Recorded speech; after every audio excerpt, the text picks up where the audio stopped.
talking to each other, and you know, it's a very powerful force, and for marketing and for communication and for entertainment, and to be able to get the word out, you know. So I in, you know, a couple of years have become very enamored of it, and feel that it's still constantly changing, and we haven't seen anything yet. So it's certainly, I'm in awe of its power.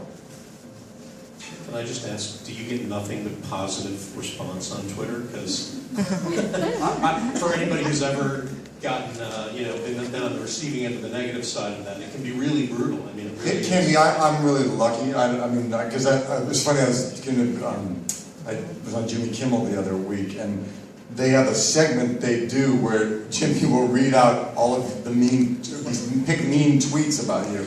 And thank you, Shonda Rhimes, but people don't trash me too bad on Twitter, and people are really nice, you know, generally pretty nice, but I know it can get extremely vicious, and that's where you can block people and do their Olympics. I get trashed a lot.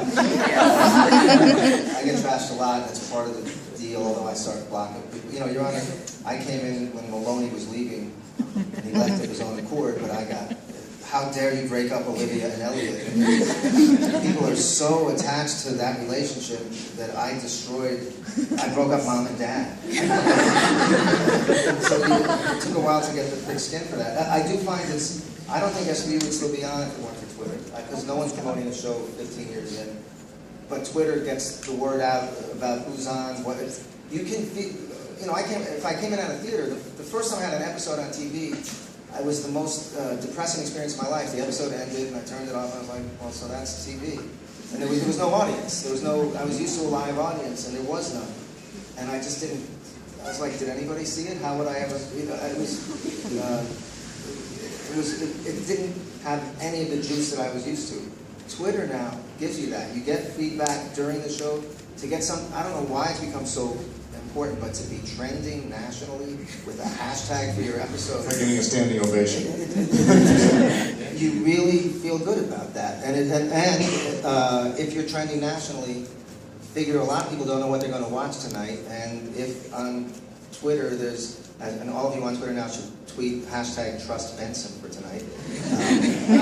That's our hashtag for tonight. People will see that, and you can see the numbers going up by the quarter hour on episodes. I don't know which, on episodes that are catching fire on Twitter, the second half hour numbers go up appreciably.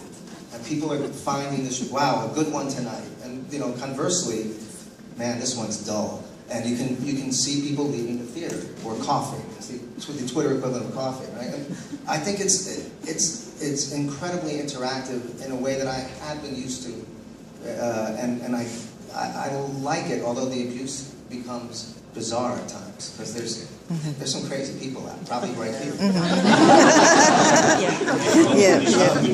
I actually don't get involved in any of this stuff because I can barely still dial the telephone, let alone.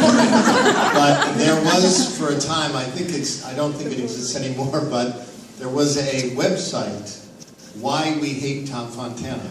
And yes, and I actually never saw it because I don't know how to, but one of my brothers saw it, and he said, oh, it's really quite funny because every time you kill someone on one of your shows, there are these long tirades about how you are an idiot and you should be taken off the air and all this stuff. And he said, but what's amazing about it, and this is probably what you're experiencing, is they keep coming back, and so you're obviously doing something, because then it gets very affectionate towards you. Like, we don't really want you to die. So, I don't know. That was my only real experience with negative feedback, because I ignore everything else. There are people who've been heckling